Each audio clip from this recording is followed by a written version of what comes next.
Hey guys, tonight we begin with the unfortunate life of a medieval thief, a job that promised quick coin and exciting night runs, and usually delivered something else. It was dirty, dangerous, and usually over by the time you turned 23, if you were lucky. So before you get comfortable, take a moment to like the video and subscribe, but only if you genuinely enjoy what I do here. And let me know in the comments where you're tuning in from and what time it is for you.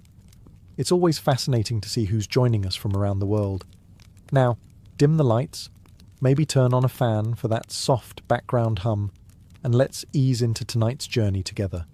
So, you've woken up in medieval Europe, you're broke, you're hungry, and your only marketable skill is owning a functioning pair of legs. Congratulations, you're now a solid candidate for life as a petty thief. But let's be clear, nobody wanted to be a thief. It wasn't a rebellious lifestyle choice. No one in the 14th century leaned on a pitchfork and said, "When I grow up, I want to steal pies and dodge pitchforks." This wasn't Ocean's 11. This was desperation. Volume 3, with extra mud. The economy was not in your favour. Wages were laughable, assuming you were lucky enough to have a job at all.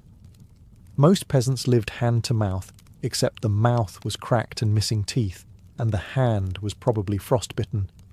If the harvest failed, or your lord decided taxes should now include your last chicken and half your dignity, you either begged or started borrowing things that didn't belong to you permanently. Now, you could try honest work. Sure. But here's the problem. Honest work in medieval times usually involved back-breaking labour for 14 hours a day, followed by a supper of barley paste and judgment. And even then, your employer might pay you with a potato, a handshake, or the promise of good exposure if you worked hard enough. Meanwhile, the baker's coin purse looked awfully full, and unattended. So yes, people stole, not because they were criminal masterminds, but because it was often a choice between theft and slow, ornamental starvation. But the thing is, it didn't take much to become a criminal. Steal a loaf of bread? That's theft. Pick up an apple that fell off a cart? Theft. Chase a runaway chicken and accidentally enter someone else's garden? Guess what? You're now trespassing and probably guilty of poultry conspiracy. And once you dipped a toe into that muddy legal pond, you were marked. You were now that kind of person. And in a time when gossip moved faster than carts and memory was long, especially for drama, it stuck. So, let's say you've committed to the life of theft. You're limber. You're motivated. You've tied a rag around your face to look mysterious. Great. Time to find a target. Except, good luck with that. You see, the biggest problem with being a medieval thief, other than the constant risk of hanging, is that nobody had anything worth stealing. Most villagers were poor. Not can't afford new shoes poor. More like, this potato is both dinner and pillow poor. The average peasant owned maybe one pair of trousers, 2 spoons, and a goat named after a family member. Their homes were made of mud, sticks, and optimism. They didn't have jewellery. They didn't have coin purses. Some of them didn't even have purses. They just tied things into bits of cloth and hoped for the best. You might get excited seeing someone in the market with a bulging pouch, only to find it's full of turnip seeds and a dead mouse. Congratulations. You've just risked your life for ingredients and rodent protein. You'd think nobles were better targets. They had gold, after all. But they also had guards, dogs, fortresses, and an unhealthy enthusiasm for punishing people who touched their hats the wrong way. Robbing a noble was like walking into a wasp nest with a torch and hoping the wasps were polite. Then there were the clergy. Churches had chalices and silver crosses, yes, but also locked doors, divine judgment, and more importantly, town gossip. Steal from the church, and everyone knew by lunch.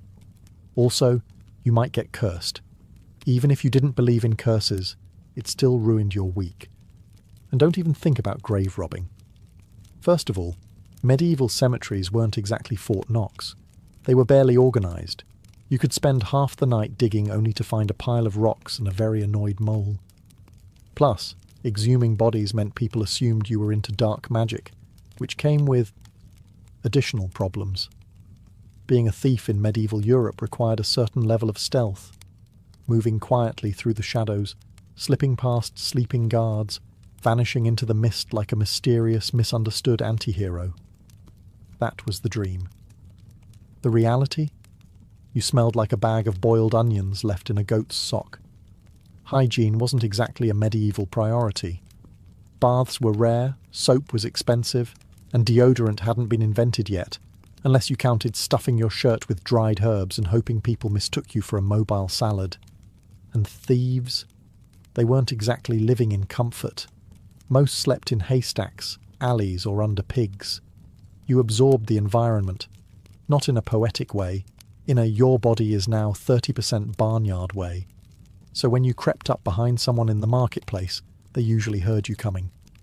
Not by sound, by scent. You might as well have worn a sign that said, "I have not seen clean water since Lent." Your clothing didn't help. Most thieves wore the same outfit every day because it was the only one they owned. After a few nights of hiding in chimneys or crouching behind fish stalls, that outfit developed a personality. The kind of personality that clears a room. Even worse, your job required physical activity. Running, jumping, crouching, all in heavy woolen clothes that trapped every molecule of body odour like a cursed sponge. You were a walking scent crime. Guards didn't need dogs to track you. They just followed the faint trail of sweat, mould, and bad life choices. Did you hear that? No, but I smelled it. Not exactly the mystique most thieves hoped for. And if you thought you could blend into a crowd to escape, think again. Medieval crowds were full of people who also hadn't bathed. Yes, but you. You were worse. Somehow. You stood out. You were the human equivalent of a warning. It's hard to be invisible when everyone around you is quietly gagging and opening windows. Dogs. Man's best friend. Unless, of course, you were a medieval thief. In which case, dogs were traitorous furry snitches with teeth. Every village, farmstead and roadside tavern had one. Not the floppy-eared, tail-wagging, who's a good boy kind we know today. No. These were wiry, half-feral creatures with scars, names like Chopper or Bitey, and the temper of a drunk blacksmith with gout. You didn't pet them. You prayed they didn't detect your presence through the fog. To a thief, dogs were the worst kind of security system. Cheap, loyal, and prone to dramatic barking at everything. It didn't matter how quiet you were. Step on a twig? Bark. Sneeze into your sleeve? Bark. Breathe slightly near the pantry door? You'd better believe bark. And now the entire street knows you're trying to liberate that wheel of cheese. And they weren't just noisy. They were fast. Dogs could cross muddy courtyards in seconds. Meanwhile, you're slipping on cabbage leaves and tripping over buckets. Suddenly, the quick job turns into a frantic race between your questionable cardio and a set of yellowed fangs. Getting bitten wasn't even the worst part. The real issue? Once a dog hated you, and they always did. It never forgot. Medieval dogs had memories like grudge-holding grandparents. You could rob a bakery once in spring, and 3 months later, that same dog would be waiting for you outside the alehouse, ready for round 2. Even worse, the townspeople loved their dogs more than their relatives. If a guard dog barked at you, people didn't ask questions. Oh, Bitey's barking. Must be a thief. Grab a pitchfork and tell the priest to prep the confession chair. You couldn't bribe them, reason with them, or outrun them forever. They didn't care if you were just trying to swipe a loaf of bread for your starving sibling. As far as they were concerned, you were an intruder, and your legs were made of chew toys. Here's the ironic thing. Most medieval homes didn't have locks. Not because people were trusting, but because locks were expensive, complex, and usually reserved for things like monasteries, city gates, or chests that definitely contained 3 rusty spoons and a saint's toenail. So you might think, perfect, easy pickings for me, the nimble village sneak thief. Not quite. Because while locks were rare, traps were not. People couldn't afford keys, so they got creative. And by creative, I mean actively hostile. It began with the door itself. Most weren't doors so much as wooden slabs that creaked like tortured souls and groaned when touched. Try opening one quietly, and you'd trigger an audio alarm louder than a cathedral bell. And that was the easy part. Many villagers hung crude bells on strings just inside, a medieval motion detector, if you will. Pull the door. Jingle jangle. Entire household awake. Baby crying. Dog barking. Someone screaming, "Get the pitchfork." You've lost the element of surprise and possibly a finger. Then there were the improvised defences. Some people leaned buckets of water above the door. Others scattered dry twigs across the floor so any sneaky step would crunch like you were stepping on a bowl of angry granola. And in rural areas, traps involved sharp farm tools, low-hanging beams, or, in one recorded case, a welcome mat made of hedgehogs. Let's not forget the poultry alarm system. Chickens. You'd think they'd be neutral. But no. Medieval chickens were nervous, shrieking nightmares that exploded into chaos the moment they sensed movement. One flap, and suddenly the courtyard sounds like a demon choir. And if you ever made it past the door, congratulations, you'd now meet the family goose. Geese were the unholy fusion of burglar alarm, bouncer, and emotional terrorist. They didn't just honk, they charged, fast, with beaks, and they held grudges. In short, the lack of a lock didn't mean welcome. It meant, go ahead, try it, we dare you.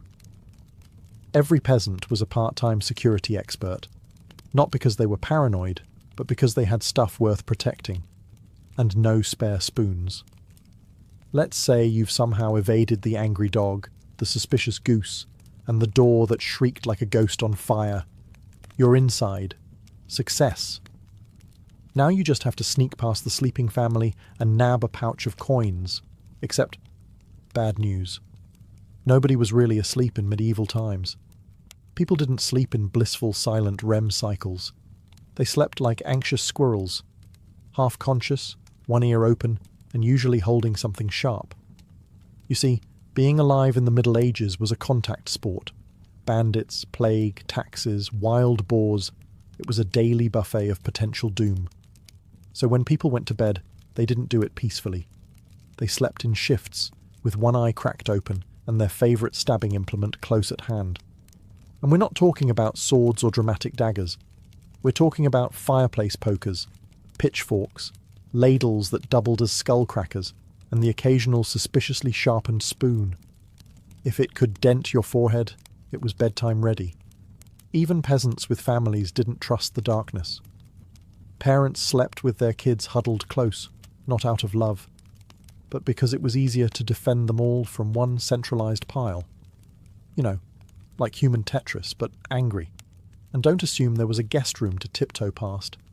Medieval houses were basically one big room. Beds? If you were lucky. Otherwise, straw mats and a goat that snored. You could barely walk without stepping on someone's cousin or a butter churn. You weren't sneaking. You were dodging obstacles like a medieval ninja warrior contestant. Oh, and let's not forget the soundscape. Every house had creaky floors, sputtering firelight, and that one sleeper who definitely talked in their sleep. More than one thief was caught mid-heist when someone suddenly shouted, "You stole my pies!" in a dream, and everyone bolted upright. The truth is, no one truly slept deeply in medieval times. They just powered down enough to survive and restart the next miserable day. And if a floorboard creaked at the wrong hour, that wasn't a noise. That was an invitation to attack something. Getting caught as a medieval thief wasn't just a bad day. It was a permanent lifestyle change. And not in the "you learned your lesson" way. More like the "they burned a letter into your face and now even the village goats judge you" way. Yes, branding was real. And not the cool kind where you build a personal aesthetic and Instagram following. No, this was actual red-hot iron pressed into your flesh, courtesy of the local constable with all the bedside manner of a bear trap. Steal once, and you'd be marked for life, usually with a T for thief, a V for vagabond, or sometimes just a nice sizzling stripe across your forehead because creativity was limited, but cruelty was abundant. The point wasn't justice, it was visibility. The medieval justice system believed shame should be portable. That way, everyone knew what you'd done, even if you weren't currently doing it. Think of it like wearing a name tag that says, "Hi, I steal things," only written in scar tissue and judgment. And once you were branded, good luck with everything. Want a job? Nope. Want a room at the inn? Absolutely not. Want to buy a carrot without the vendor nervously checking their inventory? Think again. Even worse, the branding process wasn't always done by professionals. Sometimes it was the local blacksmith after a few ales. Sometimes it was a priest who swore he read about it in a book once. The results varied. Sometimes it looked like a letter. Sometimes it looked like your face had lost a wrestling match with a fireplace. And heaven help you if you got caught a second time. Because now they had to get creative, branding in new places, chopping fingers, shaving half your head, which, by the way, was apparently the medieval equivalent of a social media takedown. In theory, medieval justice had a system. In practice, that system often looked like 20 angry villagers, one slippery accusation, and a hay fork with opinions. Welcome to trial by mob, the go-to legal process for thieves who were caught red-handed, red-faced, or just unlucky enough to look suspicious near someone else's pie. See, if a medieval crowd believed you stole something, they didn't call a lawyer. They called everyone else, neighbours, shopkeepers, children with no context but lots of enthusiasm. Suddenly, you weren't in trouble with the authorities. You were in trouble with Marjorie, who remembers when you looked funny at her geese 2 months ago. And once the mob had gathered, forget innocent until proven guilty. That idea was about 500 years, and one enlightenment away. You were guilty the moment someone shouted, "That's him!" Bonus guilt if your clothes were torn, your hair was wild, or you didn't live within shouting distance. Your trial usually began with yelling, escalated to grabbing, and ended with something being thrown at your head. Possibly a shoe, possibly a turnip, possibly a goat. Medieval mobs were unpredictable but deeply committed. If you were lucky, someone with an official title showed up. A constable maybe, a monk if you were really blessed. But often, you were at the mercy of local justice, which meant you'd be tied to a post in the square while everyone took turns describing how their day had been ruined, specifically because of you. The evidence? Circumstantial. The verdict? Decided by volume. The sentence? Creative. Sometimes it was public shaming, stocks, pillories, or being forced to wear a sign that said something like, "I steal eggs and lie to my aunt." Sometimes it was a beating. Sometimes it was being dunked in the river while people yelled things like, "Confess!" and "I told you he looked like a sock thief." Appeals? None. Defence? You could try shouting, "It wasn't me," but that mostly made people throw harder. Mob justice didn't aim for truth. It aimed for closure. Fast, loud, cathartic closure. You've been caught. The mobs had their fun. Maybe they didn't kill you. Congratulations. You've been deemed worthy of public humiliation instead. Enter the stocks. Now, if you're imagining a quiet time out to reflect on your choices, no. Stocks weren't punishment light. They were medieval entertainment. You were the show. And not a good one. More like a local improv group made entirely of humiliation and leg cramps. First, let's define them.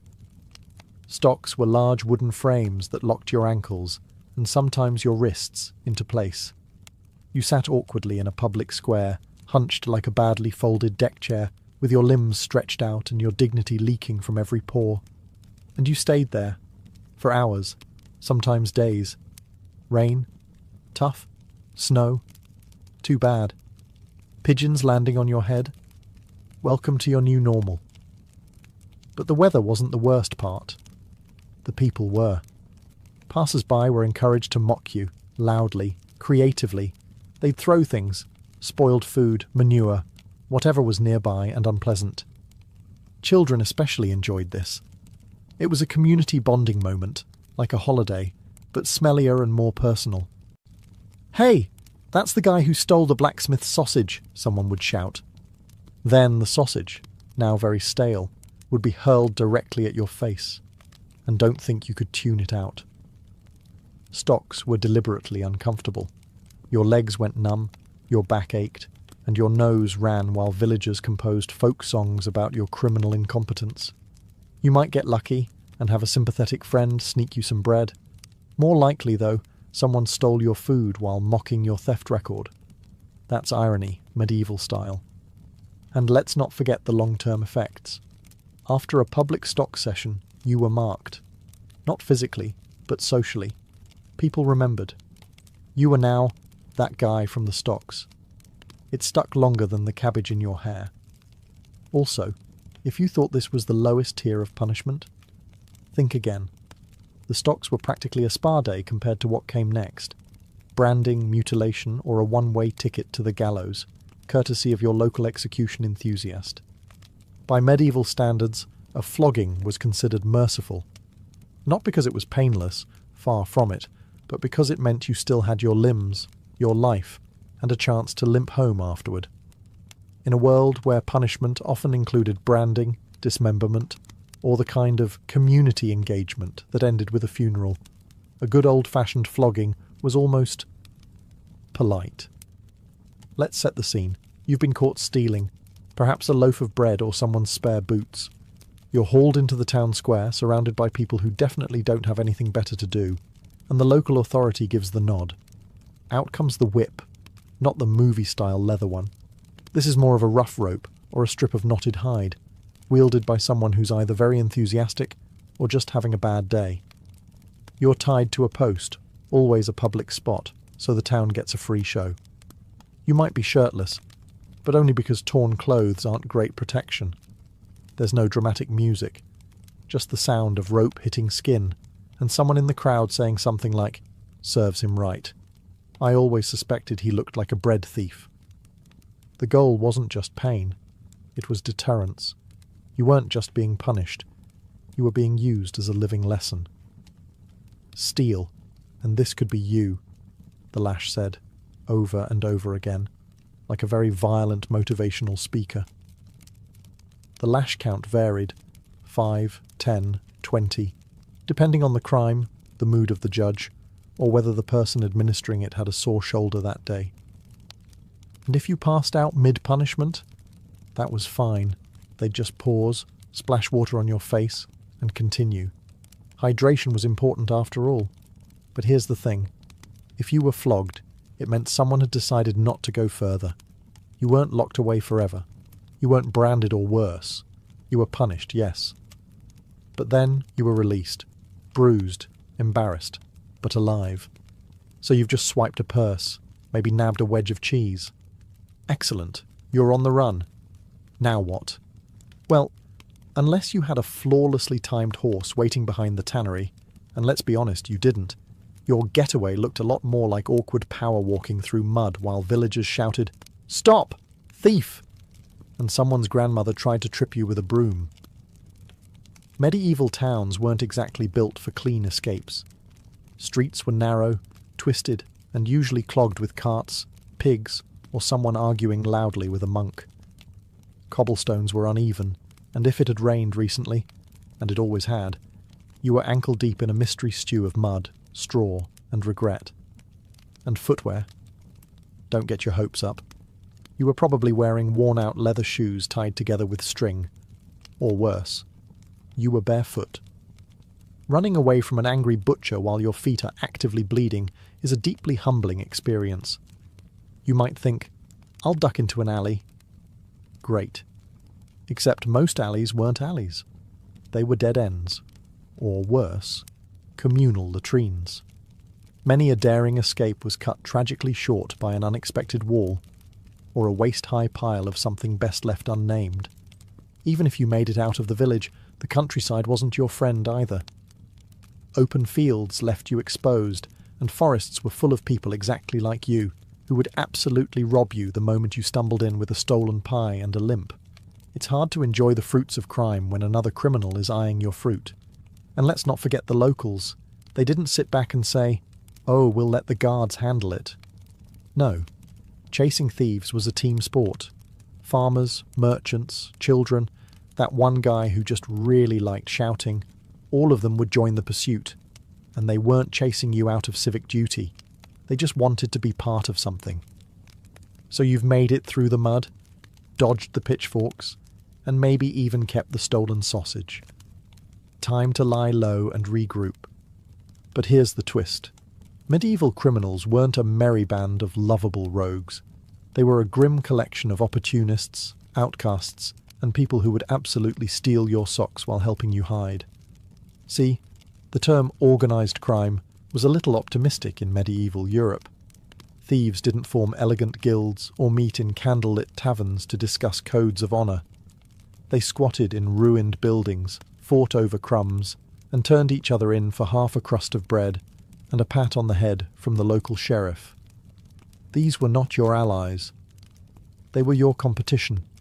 The more desperate the times, the more dangerous the thieves. You weren't rubbing elbows with Robin Hood. You were huddled next to someone named Rancid Thomas, who once bit a guy over a turnip. And Thomas, he'd sell you out in a heartbeat, and then sell your shoes a minute later. Trust was a luxury, and loyalty came second to self-preservation. If you had a safe hideout, someone would find it and borrow everything. If you had food, you were suddenly everyone's best friend, until you fell asleep. Even worse, these people drew attention. The kind you didn't want. Drunken brawls in the street, shouting about stolen spoons, getting caught and naming every person they'd ever met, including you and your cousin and probably your goat. It was a circus, a badly run one. And if you dared to rise above, to be, say, a thief with a code, you'd still end up lumped in with the worst of them. To the townsfolk, a thief was a thief. It didn't matter if you only stole to survive while others robbed churches and insulted chickens. In the public eye, you were all part of the same smelly, morally bankrupt pie. You might imagine that getting caught meant going to prison. A medieval stone dungeon with iron bars, straw beds, and a tragic roommate named Gareth. Maybe you picture rats, some slow redemption arc, and someone slipping you bread through a slot in the door. Wrong. Medieval prisons weren't punishment. They were holding pens, glorified broom closets for people waiting to be publicly shamed, fined, or if your week was going really badly, executed. If you were lucky enough to land in a prison, and that's a sentence we never thought we'd say, it was less institution and more wet hole in the ground. Literally. Many jails were dug into the earth beneath castles, town halls, or someone's spare barn. Ventilation? Optional? Sanitation? Non-existent. You weren't doing time. You were doing mildew. Forget privacy. You were tossed into a shared pit with whoever else had annoyed the authorities that week. Drunkards, arsonists, suspicious-looking peasants, a guy who accidentally insulted the bishop's horse. All of you packed together like sad, damp sardines. Beds? No. Blankets? Also no. Food? Only if someone felt charitable, or if your family could bribe the guard with coins, favours, or a particularly fine turnip. Otherwise, you lived off scraps, rainwater, and your own terrible life choices. And then came the boredom. No trials, no schedules, just sitting, waiting, smelling things that could legally be classified as weapons. Sometimes you waited for a trial. Other times, you waited for someone important to remember you were there. Of course, not everyone got a prison cell. If your crime was bad enough, or if the jail was full, you were just chained up outside, in the rain, on display. It was a great opportunity for passing strangers to comment on your moral failings while throwing cabbage. You might think, well, at least I'm not dead. And sure, technically that's a win.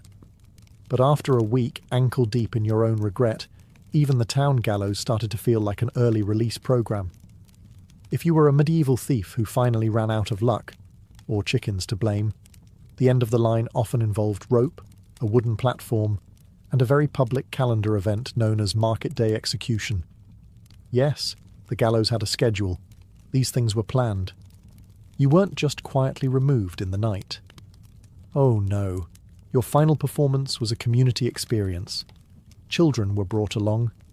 Vendors sold snacks. If you were particularly infamous, someone might write a rude little ballad about you. The medieval version of going viral. And the worst part? They usually made you wait. You might be told on Monday, "You're being hanged on Friday." So you had the joy of stewing in fear while listening to the guards practice jokes about your last words. By the time Friday rolled around, the whole town had gathered. Not because they hated you personally, though some definitely did, but because executions were a thing. Public punishment was the medieval version of reality TV. Everyone came for the drama, the spectacle, and possibly a roast chicken. Now the gallows themselves were fairly straightforward. A wooden structure, a rope, and a platform that dropped out from under your feet. The key detail? Efficiency. It wasn't about ceremony. It was about getting it done and moving on with the day. You didn't get a final meal. You didn't get last words unless the executioner was in a generous mood or needed a bathroom break. If you were lucky, the rope was tied correctly and your neck snapped instantly. If you were unlucky, and let's be honest, you were a medieval thief, so luck wasn't your strong suit. The rope stretched, and things got awkward. And just in case you thought people would forget about you, they didn't. Your body might be left hanging for hours, sometimes days, as a reminder, like a gruesome billboard that said, "Shoplifting, not recommended." Occasionally, a well-meaning cleric might offer last rites.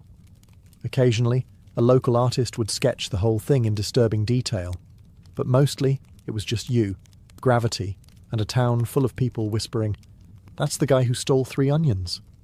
So let's say, somehow, you managed to avoid the dogs, the stocks, the branding iron, the gallows, and every angry goose between here and the city gates. You survived.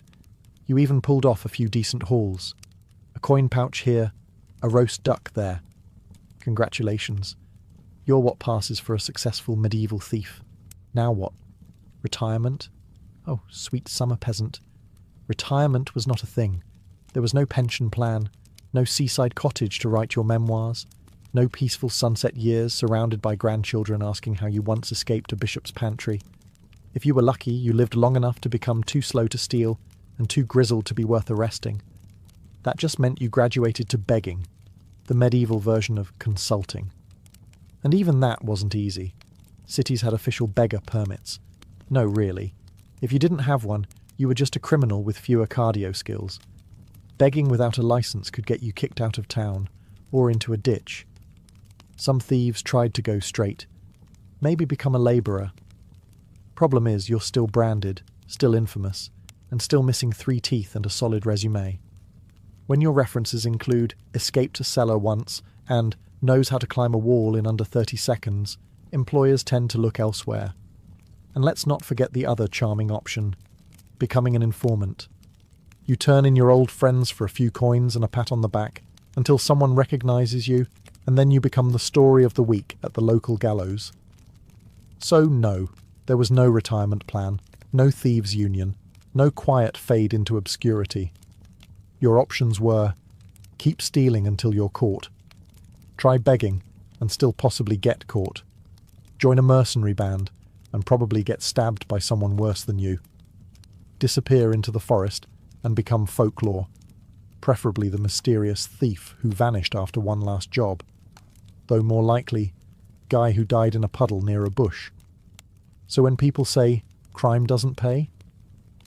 In the medieval world, they weren't joking. It paid in bruises, scars, and a lifetime of looking over your shoulder. It started with good intentions, or at least that's what the official reports claimed. In the early 1800s, Britain was being swallowed whole by industrialisation. Cities like London and Manchester were bursting at the seams, overflowing with factory smoke, horse dung, and something society feared far more than poverty: madness. The old model of dealing with the mentally ill, chaining them in private madhouses, locking them in poorhouses, or hiding them behind closed doors, was no longer enough. Reformers like the Quaker William Tuke in York had already begun to experiment with something radical: kindness. His moral treatment model rejected whips and beatings in favour of gardens, fresh air, and human decency. For a moment, it looked like the dawn of a more humane age, but progress has a way of turning sour. The 1808 County Asylums Act changed everything. It allowed local governments across England and Wales to build public asylums funded by taxes. And that's exactly what they did, by the dozen. By mid-century, asylums had become sprawling institutions on the edge of every major town. Their architecture was Gothic, ominous, and fortress-like. They were supposed to be temples of healing. Instead, they became warehouses for the unwanted. The problem wasn't the concept. It was the execution. These new public asylums weren't just for the violently insane. They became dumping grounds for the inconvenient. Unmarried mothers, alcoholics, epileptics, paupers, menopausal women, anyone who caused a scene or failed to follow Victorian norms could end up inside. Diagnoses were vague, often sexist, and deeply moralistic. If you were a woman with opinions, you might be labelled hysterical. If you were a man who didn't work hard enough, you might be accused of melancholia or moral insanity. And once you were inside, it was hard to get out. Asylums ballooned in size. What began as institutions for 50 or 60 patients swelled to house thousands. Overcrowding exploded. Funding couldn't keep up. The staff-to-patient ratio collapsed. Moral treatment gave way to containment. Straitjackets replaced gardens. Cold baths replaced conversation. In theory, Victorian asylums were a beacon of scientific progress. In practice, they became the padded cells where progress was left to rot. And this was only the beginning. So, what made someone mad in the Victorian era? That depended less on science and more on your social status, gender, and whether your neighbours thought you were a bit odd. Diagnoses in the 19th century were a cocktail of superstition, pseudoscience, and moral judgment. Shaken, not stirred. Medical professionals, known as alienists, had enormous power and shockingly little evidence. They worked from thick manuals listing supposed causes of insanity that included everything from overwork and religious fervour to masturbation and reading novels. Yes, reading novels, especially if you were a woman. Victorian doctors were obsessed with female hysteria, a condition so poorly defined it became a catch-all diagnosis for anything deemed emotionally inconvenient. Mood swings, sexual desire, defiance, grief. A widow who cried too long, hysterical. A woman who resisted her husband's advances, hysterical. An unmarried woman past 30, definitely hysterical. Men, too, weren't safe from moral judgment disguised as medicine. Alcoholism, idleness, self-abuse, or simply being melancholic could all earn a one-way ticket to the asylum. The diagnosis of moral insanity became especially popular. It described those who behaved badly without appearing outwardly delusional. In other words, the Victorian way of saying, "We don't like this guy." Once committed, often by a family member or a local magistrate, the patient was trapped in a system that offered few checks and balances. The legal requirement for commitment? 2 medical certificates. That's it. No court trial, no patient consent, no appeal. There were even cases of women committed by husbands for questioning their authority, or, disturbingly, to get rid of them entirely. Divorce was scandalous and expensive. The asylum was cheaper. Inside, the patient's diagnosis dictated everything: their meals, their cell or room if they were lucky, and even whether they could speak or be spoken to. Those labelled excitable might be kept in silence. The violent were confined to locked rooms. If you were rich or well-connected, you might get a private cell with a window. If not, you shared your cell with dozens, and rats. To the Victorian medical mind, insanity was often rooted in weakness. Moral, spiritual, or sexual. Cures were unlikely. Control was the goal. And so, The line between madness and inconvenience blurred. Diagnosis became a tool of social discipline, more about conformity than care. And as we'll soon see, the treatment was often worse than the disease. Once you were labelled insane and locked away, the next step was treatment. But in Victorian mental asylums, that word didn't mean what you think it means. Forget therapy sessions or medication. Treatment was often just a sanitised term for discipline or punishment disguised as medicine. Early on, some asylums clung to the ideal of moral therapy, which emphasised calm environments, routine, fresh air, and kindness. But as patient numbers exploded and funding shrank, doctors turned to faster, more forceful methods. Cold water immersion was a favourite. Patients were plunged into ice baths, not to refresh them, but to shock their nervous system into submission. Some were kept in tubs for hours, strapped down, trembling and silent. The theory? That madness could be cooled off. The reality? Hypothermia, trauma, and despair. Another popular technique was the tranquilizer chair, a sinister device invented by Dr. Benjamin Rush.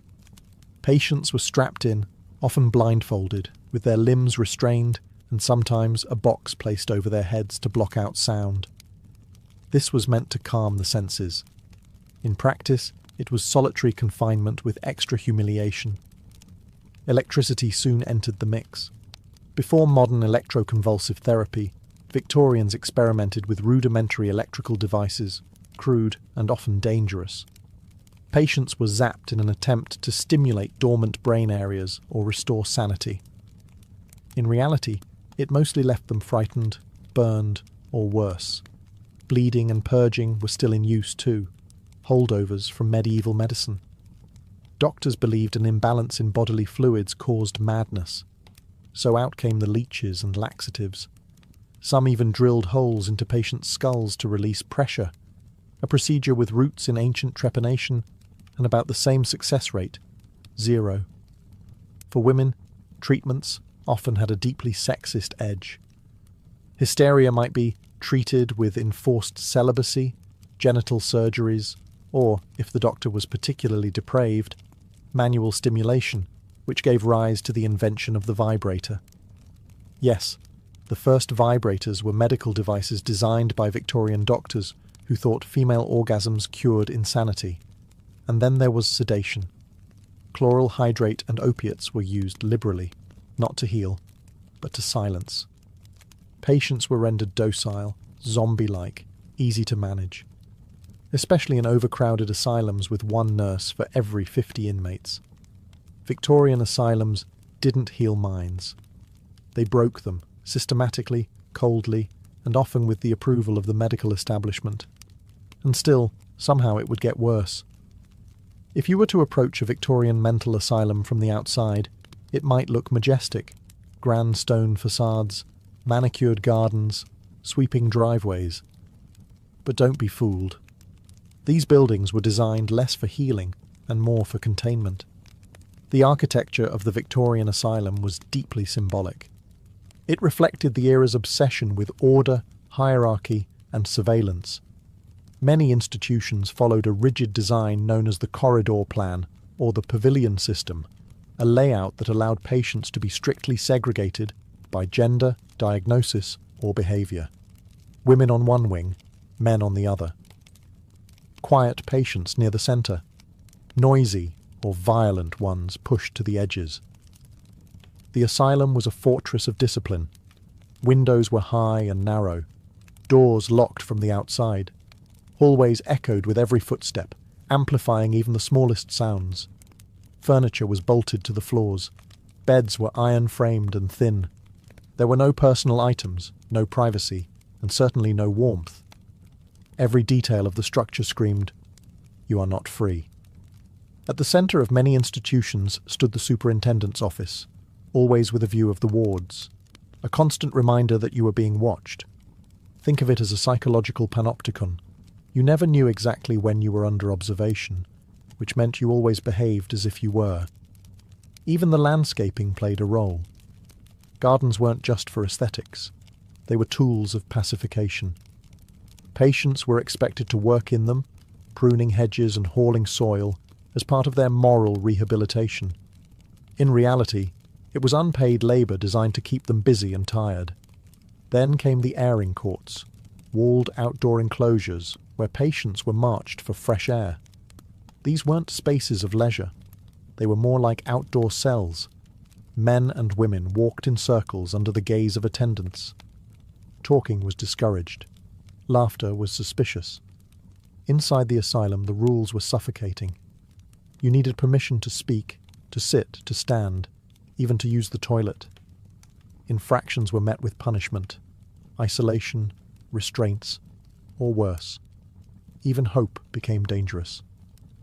Grandiose delusions could include thinking you'd ever leave.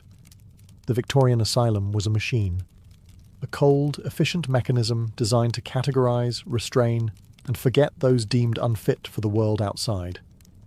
And once the door closed behind you, it often stayed that way for life.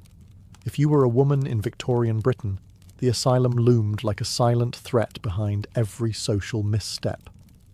The 19th century was a golden age for patriarchy. Women were expected to be docile, obedient, and quietly miserable. Anything outside that narrow ideal, too loud, too sexual, too sad, too clever, could be interpreted as madness. And the asylum was always hiring. Husbands could commit their wives with frightening ease. All it took were 2 medical signatures, no trial, no defence, no requirement for evidence.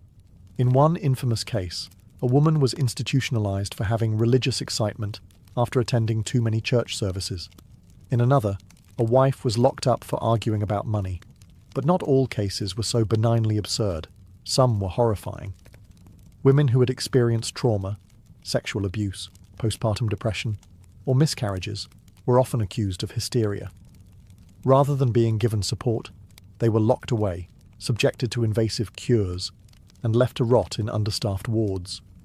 Victorian medicine didn't treat their pain, it pathologized it. Even menopause was suspect. Doctors labelled it a dangerous time for female mental instability. Mood swings, hot flashes, and irritability were treated not as natural processes, but as signs of climacteric insanity. Translation: middle-aged women had lost their minds and must be restrained. Teenage girls didn't fare better. A rebellious daughter, too flirtatious or too bookish, might be sent to an asylum for her own good. Once inside, her youth and vulnerability made her especially susceptible to abuse, from both staff and other patients, and she might never leave. Sexuality was perhaps the most common justification for locking women away. The Victorian era was obsessed with female chastity, and any deviation from this ideal, real or imagined, was grounds for medicalized confinement. Masturbation, infidelity, even excessive romantic imagination were treated as symptoms of madness. Treatment methods often doubled as sexual control. Doctors performed clitoridectomies and other surgeries, claiming they cured hysteria or nymphomania. In reality, they were acts of violence designed to erase pleasure and enforce submission. The asylum became a tool of social control, especially for women, a place where inconvenient wives, curious daughters, and grieving mothers could be removed, silenced, and forgotten. The walls didn't just contain madness, they institutionalized misogyny, and no one on the outside dared ask too many questions. When we picture Victorian asylums, we often imagine adults pacing the corridors in nightgowns, whispering to themselves or staring out barred windows. But many of the most overlooked victims were at both ends of life's timeline, the very young and the very old. Children were not spared the asylum's reach. Victorian society didn't fully recognise childhood as a distinct psychological stage. A child who was too unruly, slow to learn, or showed signs of neurological disorders like epilepsy or autism was often labelled idiotic or feeble-minded. There was little understanding and even less compassion. Entire wings of asylums, and later separate institutions called idiot asylums, were built to house these children. Their treatments were basic at best, abusive at worst. Many were left to rock in corners, or restrained for hours. Education was limited to repetitive tasks, if offered at all. Some were sterilised in the name of eugenics. And because their families were ashamed or too poor to care for them, many children spent their entire lives behind asylum walls. Then there were the elderly, especially those suffering from what we now recognise as dementia, Parkinson's, or age-related psychosis. Back then, these conditions were lumped together under terms like senile insanity. The elderly poor, in particular, had few options. If they were alone, confused, or simply couldn't manage their lives, the asylum beckoned. Victorian workhouses were often the first stop, brutal institutions designed to punish poverty. But when an older person began to show signs of mental deterioration, the workhouse would pass them along to the asylum system. There, they were locked away with little hope of release or specialised care. Inmates too young to understand, or too old to resist shared overcrowded dormitories, endured the same regimens, and were often forgotten entirely. Lacking advocates, these groups suffered in silence. No letters, no visitors, no voice. And because they weren't violent or disruptive, they were often ignored by the staff. Just another warm body to sedate, bathe and feed. These patients weren't treated as individuals. They were considered burdens, mouths to feed in a system already stretched to its breaking point. In many asylums, children died of neglect, elderly patients died of exposure, and no one kept proper records. In a world obsessed with order and morality, youth and age were just two more ways to fall short, and two more reasons to be locked away. Not everyone turned a blind eye to the horrors inside the asylum walls. By the mid to late 19th century, cracks had begun to show in the public image of mental institutions. Scandals leaked out. Patients were found dead under suspicious circumstances. Whistleblowers began to speak up, and reformers seized the moment. One of the earliest and most vocal advocates for change was Dorothea Dix, an American activist who toured British institutions and was appalled by what she saw. She wasn't alone. In England, figures like Louisa Lowe and John Percival, the son of a British Prime Minister who had himself been institutionalised, began publishing pamphlets and testimonies that exposed abuse, false imprisonments, and unspeakable living conditions. These accounts were damning. Patients chained for weeks. Women sedated to silence their cries of protest. Sanitary conditions that rivaled those of prisons, or worse. Some institutions, like Hanwell or Colney Hatch, became infamous for their sheer scale and brutality. In 1859, Parliament passed the Lunacy Act, which attempted to standardise asylum regulations. A board of commissioners in lunacy was formed to inspect institutions and protect patient rights. But in practice, inspections were sporadic and superficial. Superintendents had time to tidy things up before visits, and abuse continued in quieter corners. Meanwhile, journalists began sniffing around. Undercover investigations revealed that many patients weren't mad at all. They were poor, difficult, inconvenient, or victims of family betrayals. The newspapers ate it up. Public outrage simmered. Reform-minded doctors, too, began to question the system. Some experimented with occupational therapy, music, and recreation. They called for better training for attendants and higher standards of care. A few institutions even introduced open wards, where patients were not locked inside and could roam the grounds, a revolutionary idea at the time. But these improvements were uneven at best. For every progressive asylum, there were 10 where nothing changed. Why? Because the system was profitable. Families could pay to have a relative quietly removed. Local governments saved face by hiding the visibly unwell. And the public preferred the illusion of care to the discomfort of reality. The reformers made noise, yes, but the machine kept humming. And while some patients found their voices and champions, most remained locked away, quiet, forgotten, and increasingly hopeless. The age of reform had begun, but it was far from finished. In Victorian society, madness wasn't just feared, it was watched. Asylums, ironically, were not always hidden from public view. In fact, They often became local attractions. Visitors, curious, bored, or just plain morbid, could buy tickets to tour the wards. It was part spectacle, part moral instruction. Look how fortunate you are not to be like them. This wasn't an exaggeration. Middle and upper-class Victorians treated asylum visits like museum outings. Families would pack a lunch, ride their carriages to the local lunatic hospital, and stroll past the barred windows and padded cells like they were viewing zoo animals. Sometimes, attendants would point out particularly entertaining patients, those who raved, danced, or shouted at the walls. It was theatre. But the cast never auditioned. Even the patients were aware of it. Some wrote letters begging to be spared the humiliation of being on display.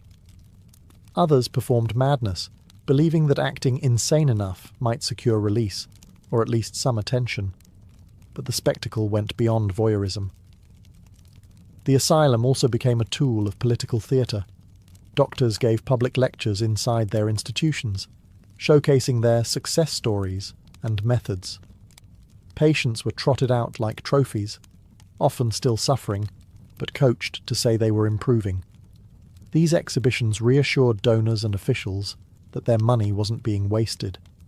Photography played its part too. The Victorian era saw the birth of psychiatric portraiture.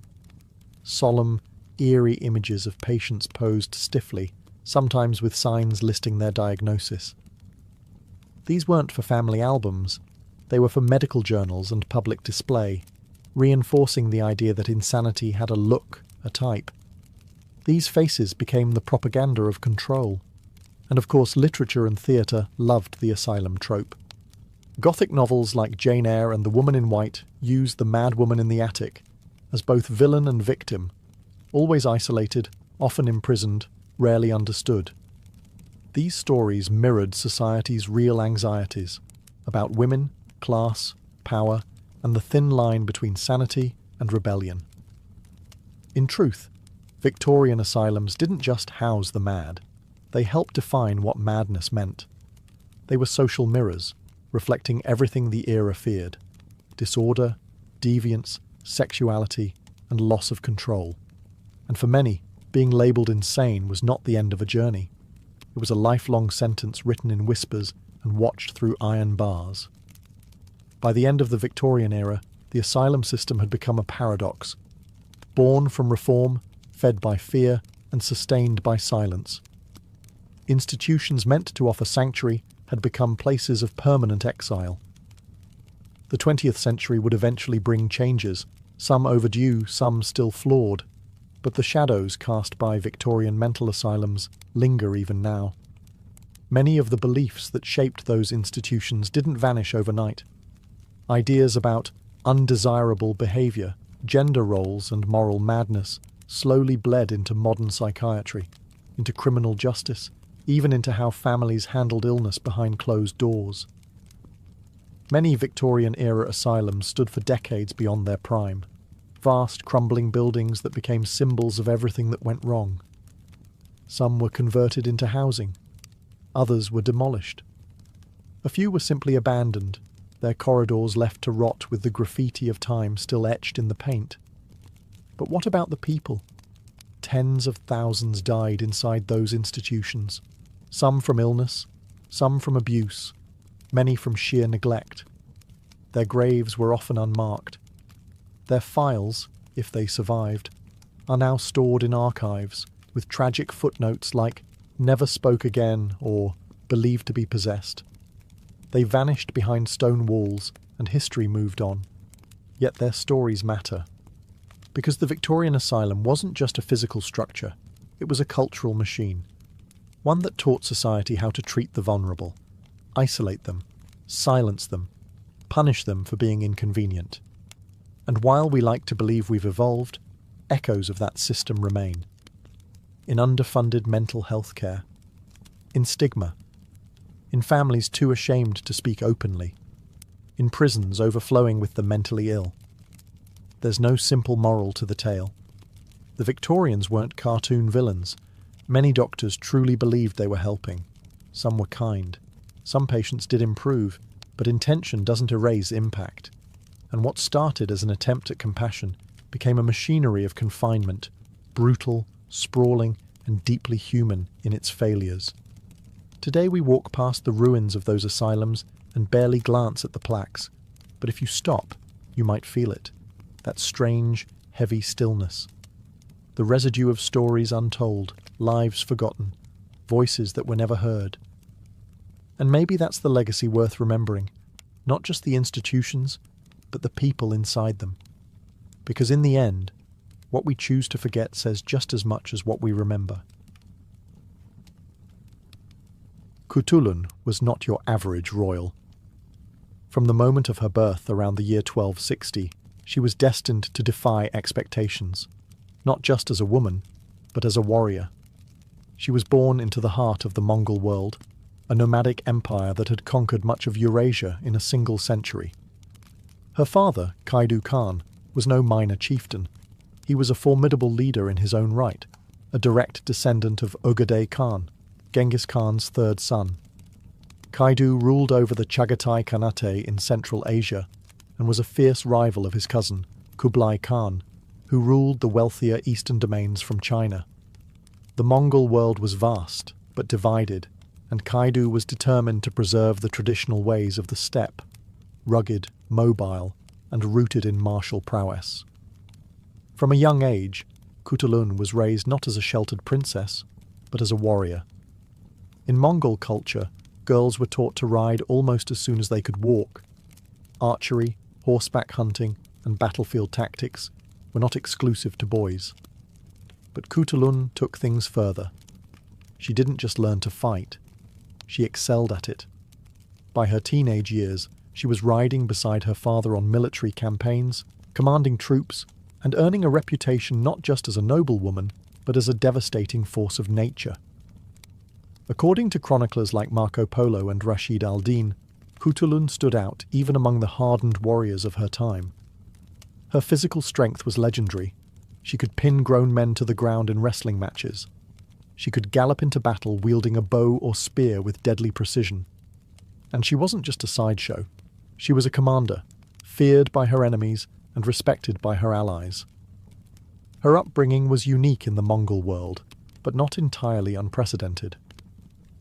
Mongol women had always enjoyed more freedom than their counterparts in Europe or the Islamic world.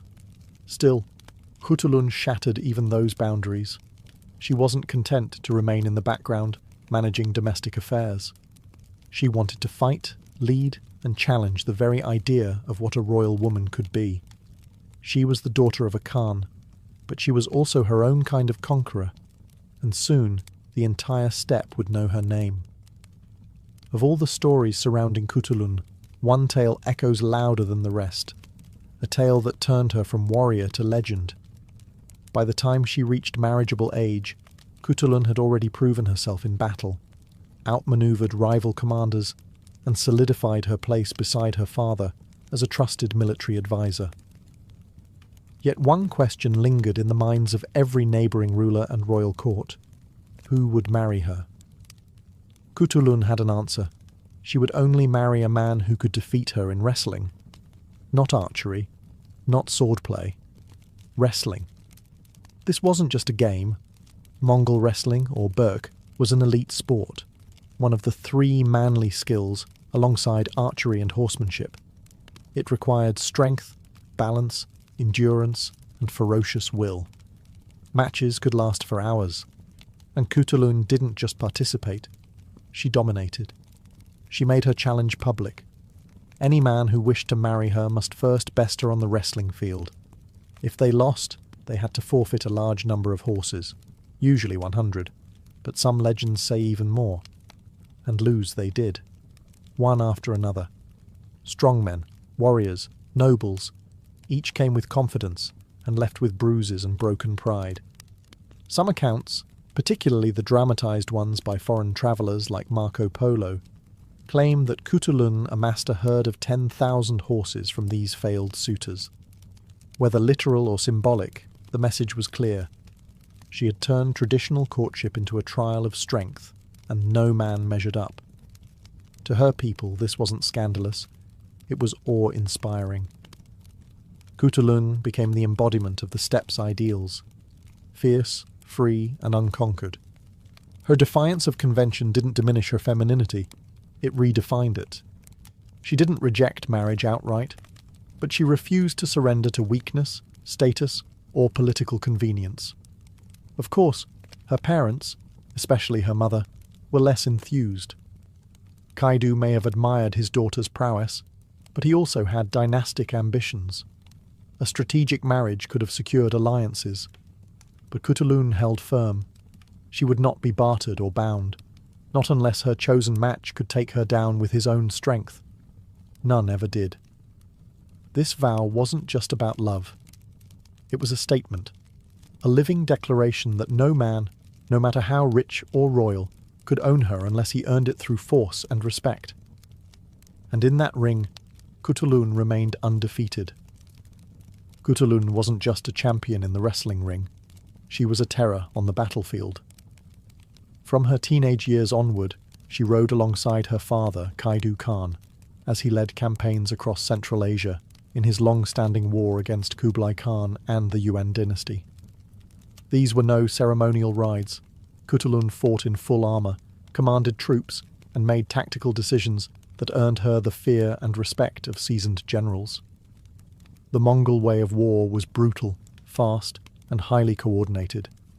Cavalry manoeuvres, feigned retreats, and ambushes were all part of the game, and Khutulun mastered it. One account, likely exaggerated but rooted in truth, claims she would ride into enemy lines and snatch up a prisoner, as easily as a hawk plucks a chicken. This wasn't poetry. It was how Mongols assessed greatness, through action. Her battlefield prowess was so formidable that her father reportedly considered naming her as his heir, not just to his household or his horses, but to the leadership of the entire Chagatai Khanate. This was no small thing. Mongol politics were deeply patriarchal, especially when it came to succession.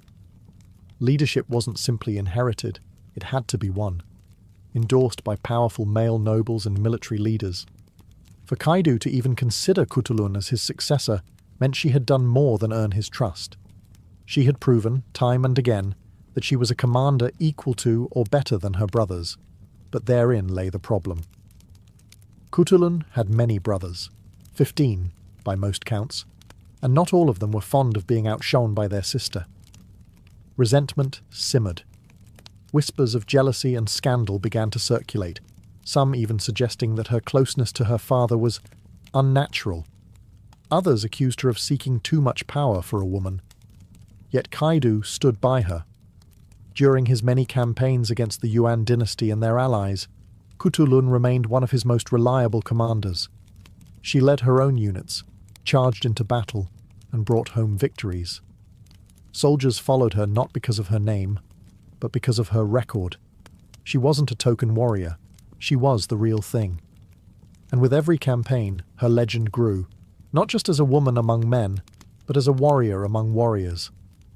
As Khutulun's fame on the battlefield surged, so did the whispers. To her father, Kaidu Khan, Khutulun was more than just a daughter. She was his right hand, his most trusted general, and, according to some sources, his preferred successor. While her brothers bickered and schemed, Khutulun remained unwavering in her loyalty. She was bold, strategic, and brutally effective. In a world where trust could mean life or death, Kaidu had no doubts about her. But the rest of the Mongol aristocracy wasn't as confident.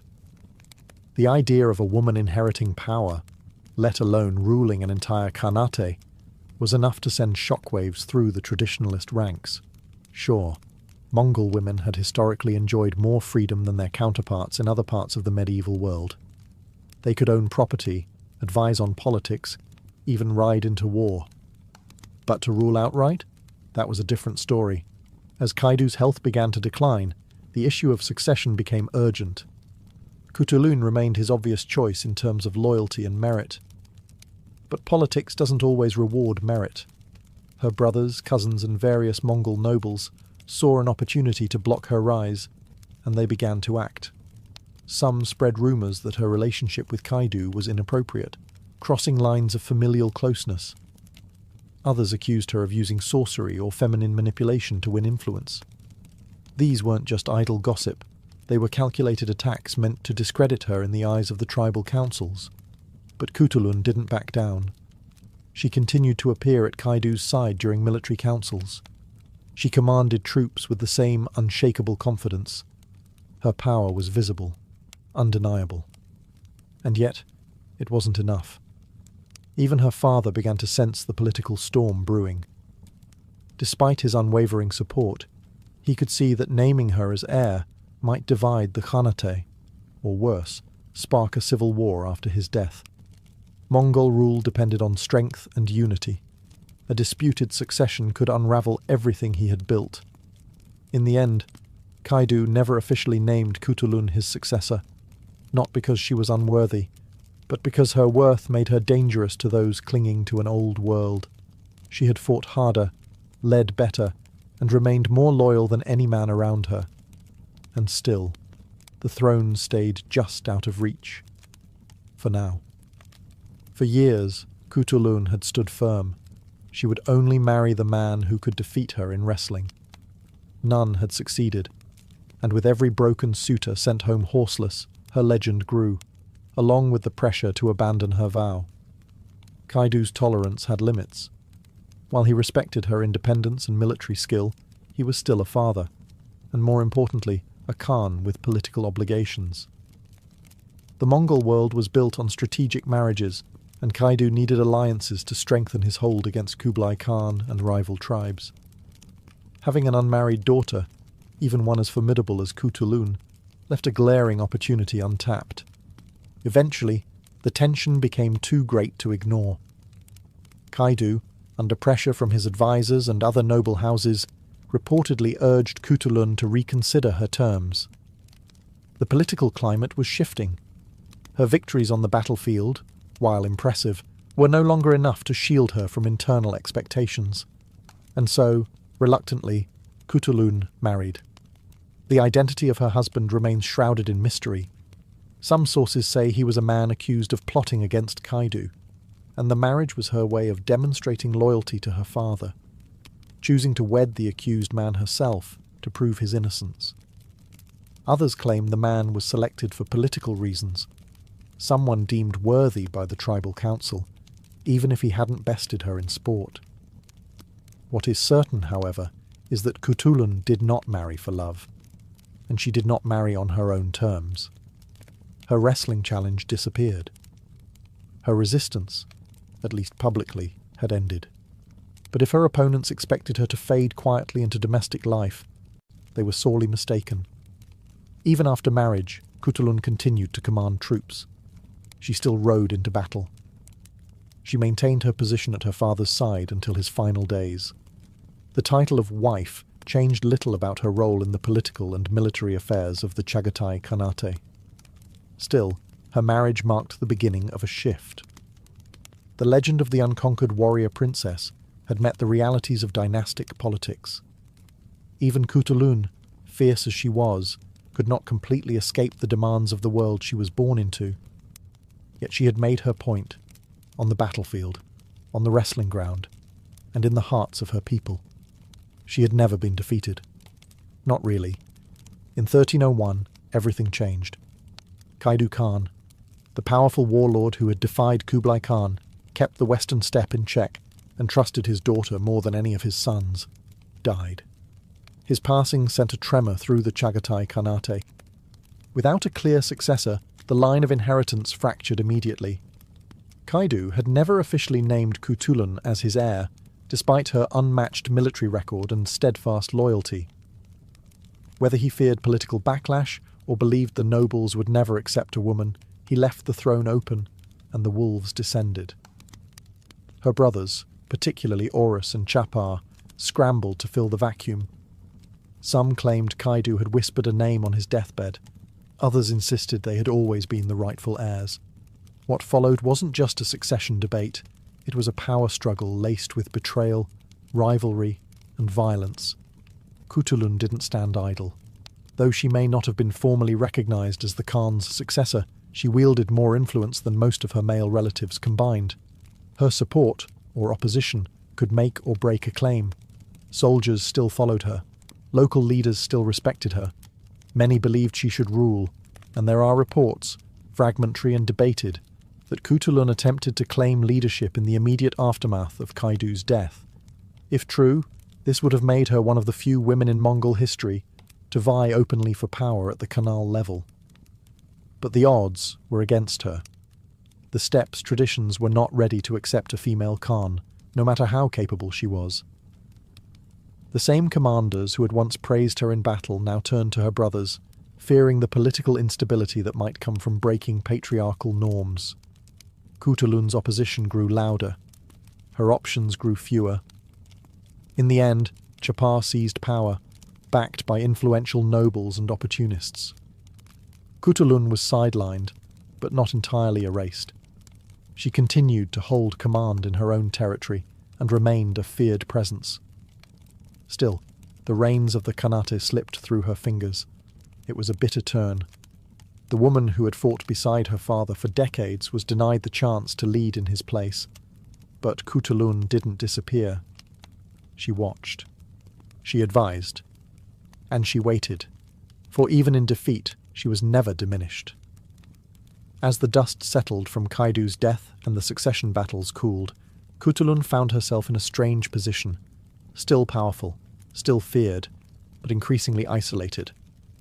Her brother Chapar now held formal control of the Khanate, though his rule was tenuous at best. He lacked Kaidu's charisma, Khutulun's military brilliance, and the loyalty of many tribal leaders. The political landscape had become unstable. Alliances shifted quickly. The Mongol Empire, once united by Genghis Khan's iron will, had splintered into competing factions, each led by Khans more concerned with self-preservation than unity. Khutulun remained at the edge of this chaos. She still commanded warriors loyal to her. She still advised in military matters.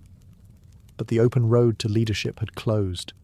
Her position was now more symbolic, an icon of what could have been. And then, just as quietly as she had emerged decades earlier, Khutulun vanished from the record. She died in 1306, her exact cause of death unknown. No chronicles detail her final battle, or whether she died in war or peace. There were no grand funerals recorded, no epics composed at the time. Just a sudden silence. Some speculate she was assassinated by political enemies. Others believe she died of illness. A few wonder if she chose exile, retreating into obscurity once it became clear that her time had passed. But the lack of details does not erase the weight of her legacy. Khutulun had lived her life by her own code, fierce, loyal, and unbending. She had out-wrestled every man who tried to conquer her. She had ridden into battle not as decoration, but as a general. She had earned her father's trust and nearly ruled in his place. In a world dominated by men, she stood as an equal, and often their superior. No husband had ever defeated her. No enemy had ever conquered her, and even in death she remained unconquered in memory. While her brothers' names faded into the footnotes of Mongol history, Khutulun became legend. Her name would live on in the tales told around fires, in the whispers of travelling merchants, and, eventually, in the pages of history books written centuries later. She may have died quietly, but nothing about her life had ever been quiet. Khutulun's physical presence may have disappeared in 1306, but her legend refused to die. For centuries her story travelled not through formal chronicles, but by word of mouth, carried by nomads across the steppes, by traders on the Silk Road, and by foreign visitors both fascinated and confused by the memory of a woman who had wrestled her way into history. One of the earliest outsiders to mention her was Marco Polo, the Venetian traveller who visited the Mongol court in the late 13th century. He spoke of a warrior princess who could ride into enemy ranks and seize a man as easily as a hawk snatches a chicken. Though his accounts are often coloured with exaggeration, Polo's portrayal helped enshrine Khutulun in the Western imagination, not just as a curiosity, but as a marvel. Later chroniclers like Rashid al-Din included her in their histories, focusing more on her martial abilities and her unusual vow of wrestling for marriage. While these accounts differ in detail, they all agree on the essentials.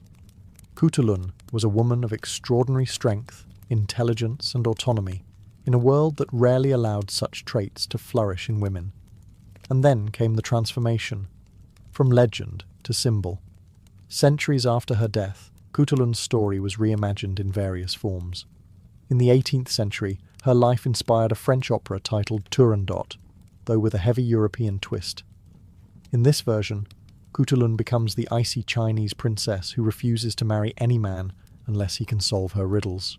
Those who fail are executed. The bloodthirsty tone has little to do with the historical Khutulun, but it shows how powerful her legend had become. So powerful that it could be reshaped, absorbed, and misrepresented across cultures. The most famous adaptation, of course, came in the 20th century with Puccini's opera Turandot. Audiences around the world heard Khutulun's story without ever hearing her name. The woman behind the myth was lost in translation, but not erased. Today, historians and feminist scholars have worked to reclaim her truth from the fog of fiction. In Mongolia and Central Asia, Khutulun is celebrated as a national hero, a symbol of female strength and resistance. Statues have been raised in her honour. Her name lives on in popular retellings, both academic and poetic. Because long after empires fall, stories endure, and hers still thunders like hooves across the steppe. In a world still grappling with the limits placed on women, on who they're allowed to be, what they're permitted to achieve, Khutulun's story resonates more than ever. She wasn't a queen tucked away in a palace, nor a passive figurehead married off for diplomacy. She was a general, a wrestler, a tactician, and a daughter who might have become a ruler. Her life remains a fierce rebuttal to the idea that women in history were always silent, always obedient, always sidelined. Khutulun wasn't. Across Central Asia today, Khutulun's name is spoken with pride. In Mongolia, she is hailed as a symbol of female power, a true descendant of Genghis Khan, who proved that strength and femininity were never mutually exclusive. In wrestling circles, her name is evoked with reverence. Some even consider her the spiritual mother of Burk, Mongolian wrestling itself. Women who take up arms or challenge tradition are often compared to her. She has become a cultural shorthand for fearless defiance. Modern scholars and authors have also begun restoring her story to its rightful place. While earlier generations remembered her through warped Western lenses, romanticized, exoticized, or misrepresented, contemporary historians are sifting through the layers, reclaiming the true Khutulun, not a fairy tale princess, but a real human being who demanded to live on her terms. She's inspired children's books, documentaries, and academic theses. Her legacy has also seeped into pop culture, appearing in shows like Marco Polo, where she's portrayed as a fierce warrior, unafraid to speak her mind or challenge tradition. Though dramatized, these portrayals at least reintroduce her to modern audiences, inviting them to dig deeper. Her story is also part of a broader effort to rewrite the historical narrative, to make space for the voices long ignored or misrepresented. Khutulun isn't just a historical footnote. She's a chapter that was almost erased, now rediscovered. And perhaps that's her greatest victory. She lived in an era where power was measured in strength, loyalty, and legacy, and she mastered all three. No man ever conquered her in sport, no army ever crushed her in war, and no culture, no empire, no time period could silence her completely.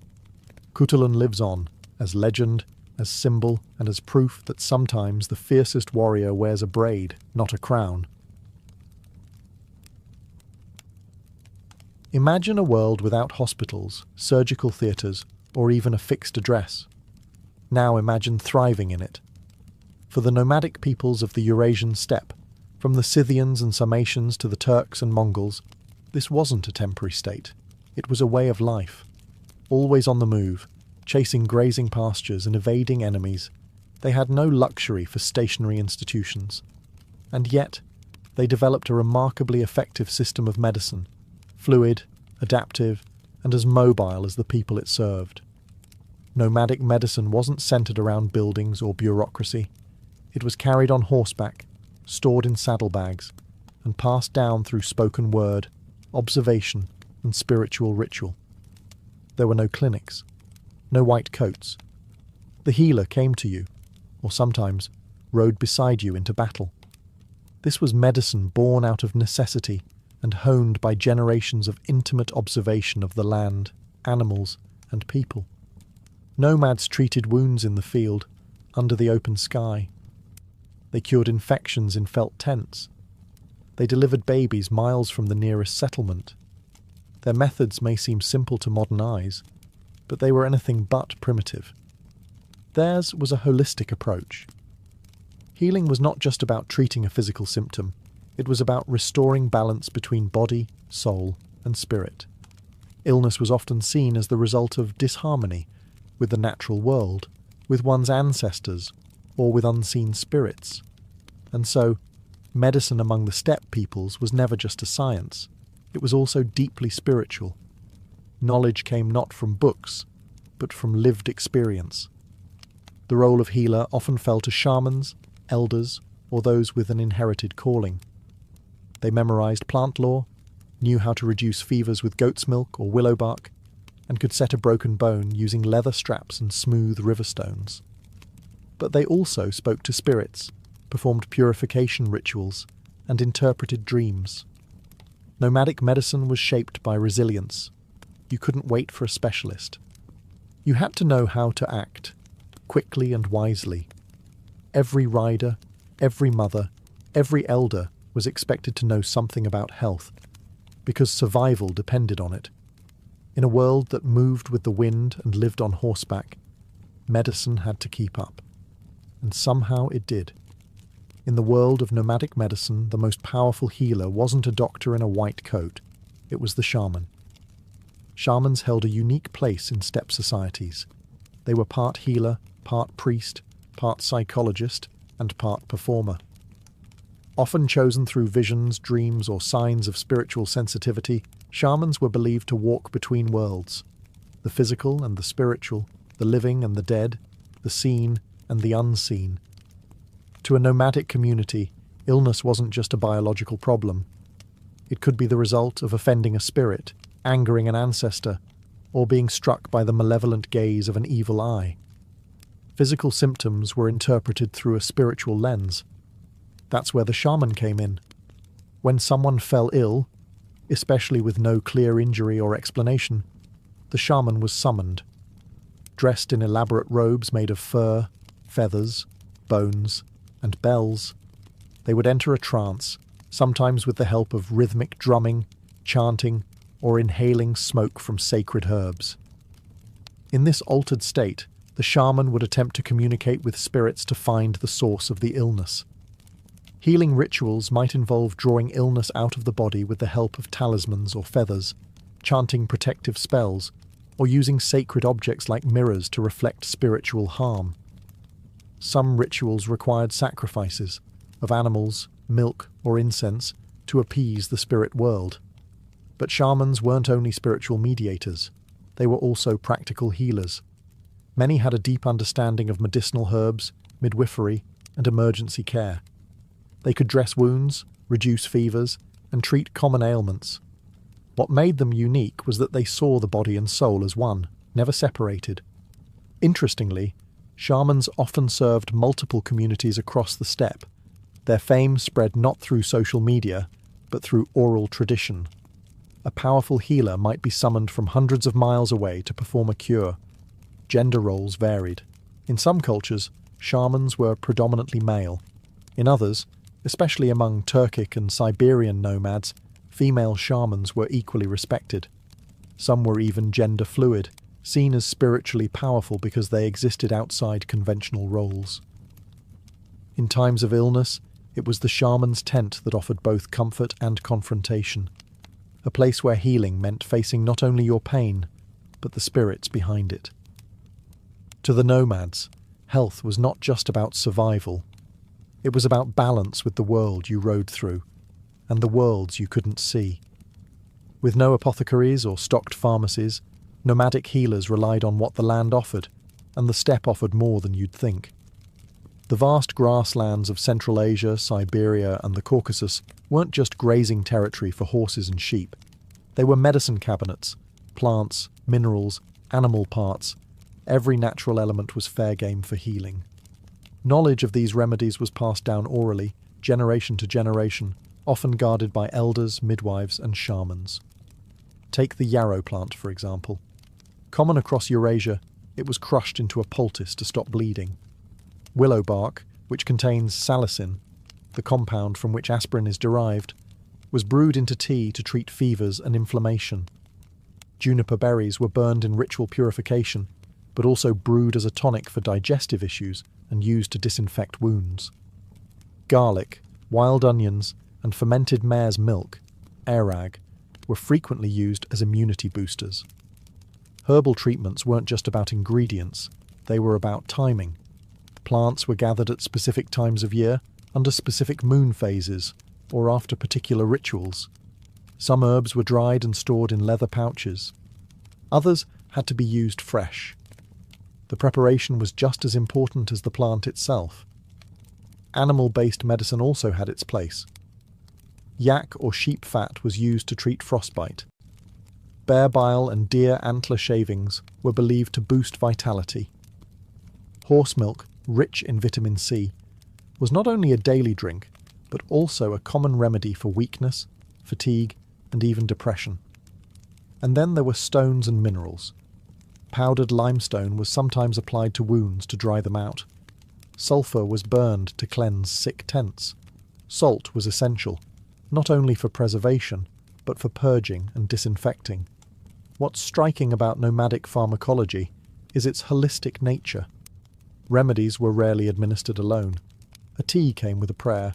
A wound was treated while a charm was tied around the wrist. Physical and spiritual healing went hand in hand.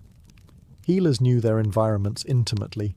They could look at a patch of wildflowers and tell you which were safe to eat, which could calm a cough, and which would kill a man by morning. That knowledge wasn't written down, it was lived. And if you wanted to survive the open steppe, you didn't just need a sword. You needed someone who could tell roots from poison. Nomadic life wasn't just about tending livestock or herding across open plains.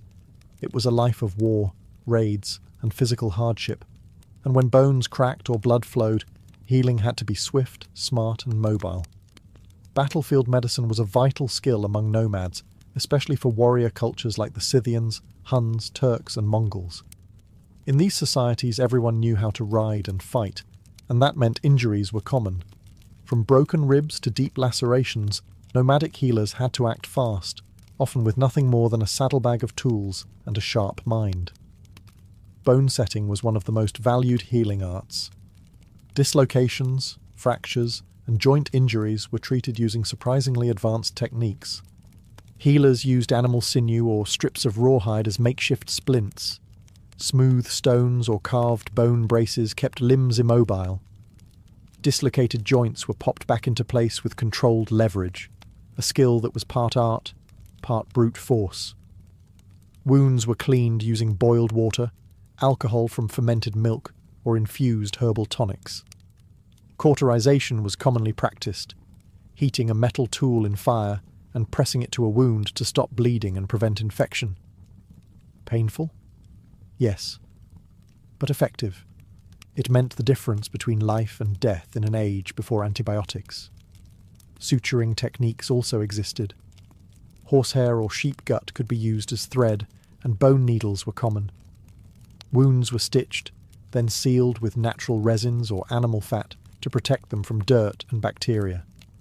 In serious cases, bloodletting was employed, not always out of superstition, but as a method to relieve swelling, bruising, or perceived imbalances in the body. Horns, blades, and even leeches were used, depending on the tribe and the condition. Interestingly, battlefield surgery didn't only happen after a fight. It often took place during it. Some shamans or senior warriors carried small kits to dress wounds mid-battle. Quick thinking and crude field dressings kept soldiers fighting longer and helped prevent infection from setting in early. Even dentistry wasn't ignored. Cracked or rotting teeth were pulled using iron tools. For toothaches, they applied a paste made of clove oil, ground bone, and wild herbs directly to the gum. Nomads couldn't afford long recovery times. Their medicine had to be portable, fast, and effective. It wasn't pretty, but it worked. And when you live in a world where danger gallops just over the next hill, that's all that mattered. Among nomadic peoples, the birth of a child was both a blessing and a battlefield. Without permanent shelters, maternity wards, or trained obstetricians, childbirth on the steppe was a dangerous yet sacred event, handled almost entirely by women, using a mix of experience, herbal knowledge, spiritual ritual, and sheer resilience. Midwives were central to this world. They weren't formally trained, but they carried generations of knowledge passed down through observation and oral tradition. These women knew how to position a baby, how to soothe a mother in labour, and how to act fast when things went wrong. Births typically happened inside gers or yurts, the felt-covered tents of the steppe, which could be made warm, clean, and private. The mother would squat, stand, or lean against another woman during delivery, positions that used gravity to assist the birth and minimised prolonged labour. The midwife monitored the baby's position, adjusted the mother's breathing, and massaged her abdomen to encourage contractions. Pain management came through both herbal remedies and ritual. A tea made of valerian root or wild poppy might be used to calm the mother's nerves. Juniper smoke was often burned to cleanse the space and drive away malevolent spirits. The presence of charms, amulets, and whispered blessings helped create a sense of protection. If complications arose, breech birth, hemorrhaging, retained placenta, the midwife had limited options, but a lifetime of practiced intuition. Herbs like shepherd's purse or yarrow were used to control bleeding. Pressure techniques and warm compresses were applied to help reposition the fetus. In rare cases, forced delivery by hand might be attempted, a dangerous move, but sometimes the only choice. Once the baby was born, horse milk or warm sheep's milk was often the first nourishment, especially if the mother was weak. The umbilical cord was cut with a sterilized knife or flint, then tied with a string soaked in alcohol or brine. The baby was swaddled in felt and anointed with protective symbols, sometimes soot or oils placed on the forehead or chest. Infant mortality was high. But when both mother and child survived, it was cause for major celebration. The newborn was not just a child, it was the future of the clan, another rider for the endless steppe. And for nomads, that meant everything. Not all illnesses came from wounds or weather. Sometimes, the body broke without explanation. A man would grow weak despite eating well. A child would stop speaking. A warrior would suffer nightmares and refuse to ride.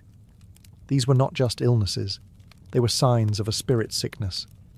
For the nomads of the steppe, the invisible was just as real as the visible. They believed that spiritual imbalance, curses, or offended ancestors could manifest as disease. This wasn't superstition. It was an integrated part of their worldview, where health depended on harmony between the physical and the spiritual. When someone fell mysteriously ill, they didn't always call the midwife or the bone setter. They called the shaman. The shaman would examine the symptoms, not just physical ones, but emotional and behavioral changes. Was the patient talking to unseen things? Had they become withdrawn? Were they unusually angry or afraid? These were signs that the illness came from another world. Diagnosis involved ritual. The shaman might burn herbs like mugwort or juniper, chant to the ancestors, or use objects like bones, mirrors, or drums to read the spirit world. The illness could be caused by a wandering soul, an angry ancestor, or a demonic force. Sometimes it was said that the person's soul had left the body and become lost. To heal, the shaman performed soul retrieval rituals. These were dramatic events. The shaman might don elaborate costumes, mimic the behaviour of animals, or speak in strange voices. All of this was intended to draw the spirit's attention, negotiate its return, or chase away harmful forces. Talismans were placed under pillows. Protective tattoos were drawn. Salt circles were laid around the yurt. Some shamans used animal sacrifices, offering the blood of a lamb or goat to appease the spirit realm. For more common spiritual afflictions like nightmares, infertility, or melancholy, smaller rituals were held. Dreamcatcher-like charms made of bones, feathers, and thread were hung over sleeping areas. Special songs were sung. Milk or vodka was poured as an offering to the spirits. What modern medicine might call trauma, depression, or psychosis, nomadic societies treated through story, ritual, and deep communal care. The illness was not just yours. It affected the tribe. And healing meant bringing the whole world back into balance. In the absence of medical schools or written manuals, how did nomadic societies preserve and pass down medical knowledge? The answer: collective memory. Nomadic medicine was not centralized in universities or locked away in elite circles. It lived in the mouths of elders, in the hands of mothers, and in the practices of every rider, hunter, and healer. It was communal, taught through demonstration, remembered through story, and refined through lived experience on the open steppe. Children grew up watching injuries treated after horse falls, or fevers soothed with herbal steam. By the time they reached adulthood, they knew the basics: how to stop bleeding with moss, how to prepare a root tea for stomach cramps, how to recognize the signs of a spiritual affliction. Knowledge wasn't given through formal lessons, it was embedded in daily life. Elders played a crucial role. Grandmothers especially were often walking encyclopedias of medicinal knowledge. They knew which plants to gather in spring, how to prepare a poultice for swollen joints, or how to ease childbirth pains with rhythmic chanting and breath control. Many acted as informal doctors within the clan, treating ailments while telling stories that carried layers of coded advice and health wisdom. Shamans trained apprentices, not through classrooms, but through mentorship. A chosen pupil might spend years learning how to interpret dreams, prepare ritual tools, or enter trance states safely. The training was personal, intuitive, and deeply spiritual. There were no exams, but failure could mean disaster for both patient and healer. The communal nature of knowledge also meant that nomadic medicine could adapt. If a new herb was discovered while migrating to unfamiliar lands, its effects were tested, documented orally, and shared. A new treatment might be tried on a sick animal before a human. If it worked, it became part of the tribe's living knowledge. This oral tradition had its vulnerabilities. Disease outbreaks could wipe out entire family lines and their medicinal wisdom with them. But it also had its strengths. It was flexible, dynamic, and resilient. It could travel with the tribe, change with the seasons, and adapt to new threats. In a world where everything moved, the one constant was memory, not written in books, but in the rhythm of everyday life. A knowledge passed not by pen, but by firelight, sweat, and story. For nomadic societies, animals weren't just companions or commodities, they were lifelines. Horses, sheep, yaks, goats, and camels formed the backbone of steppe economies, culture, and even spiritual life. So naturally, caring for animal health was just as critical as healing human wounds, sometimes more so. Animal medicine was a highly developed parallel system, often overseen by the same people who treated human ailments. In fact, the line between veterinary and human medicine was blurred. If something could heal a sick goat, it might work for a person, and vice versa. The bond between rider and horse especially shaped a deep understanding of physiology, trauma, and recovery. Common illnesses like hoof rot, skin infections, respiratory issues, or parasites were treated with herbal mixtures, poultices, and smoke. Burned juniper and wormwood smoke wasn't just used for humans, it was also waved over stables to disinfect the air and repel pests. Fleas and ticks were driven off with crushed garlic rubbed into the animal's fur or skin. For deeper infections or open wounds, healers might use heated metal to cauterize, just like with humans. Horse fat or sheep tallow was applied to wounds to prevent cracking and promote healing, especially in winter. Broken bones in animals were rare but not impossible, and were treated with wooden braces and tightly wrapped leather bindings, followed by enforced rest. The animal might be hobbled or kept close to camp while it healed. Colic in horses, a potentially fatal condition, was treated with massaging, herbal tonics, and in some cases forced walking to restart the digestive system.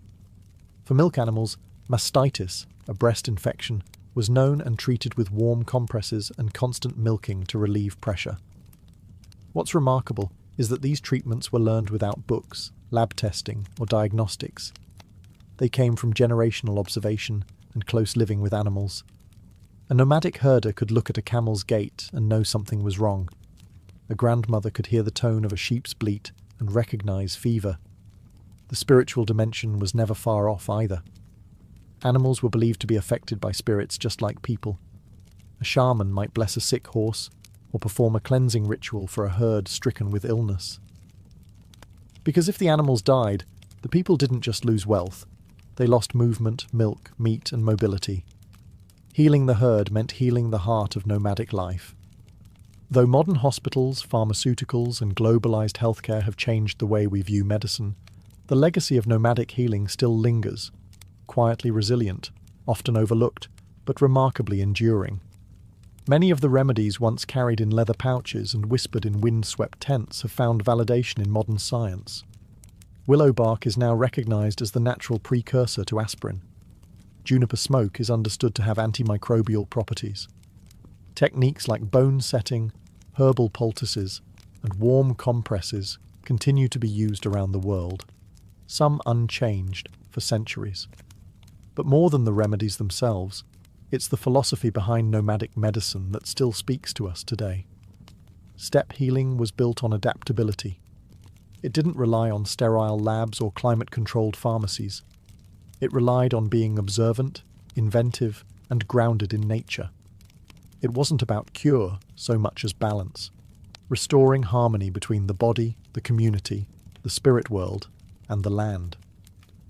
This mindset is returning. In a world increasingly overwhelmed by synthetic quick fixes and impersonal healthcare systems, there's a growing hunger for holistic medicine, for plant-based treatments, and for respectful integration of traditional knowledge. What was once dismissed as superstition is now being re-evaluated as a body of experiential wisdom, tested, adapted, and preserved through the sheer necessity of survival. In Mongolia and across Central Asia, nomadic medicine is still practiced. Healers still prepare teas from wild herbs, still perform shamanic rituals, still teach children the signs of a sick animal or the first symptom of frostbite. Even among modernized populations, remnants of this tradition persist, woven into cultural identity like thread through felt. Of course, not all steppe medicine was safe or effective. Some rituals were based on belief rather than biology. But the human insight, the awareness of emotional health, the power of communal care, the role of nature in healing, remains timeless. Nomadic medicine teaches us that healing doesn't have to be high-tech to be profound. It shows that care can exist in a tent, on a mountain, in the middle of nowhere, that a healer doesn't need a degree to be wise, that health is as much about connection, to people, to place, to purpose, as it is about biology. And in that lesson, the steppe still speaks.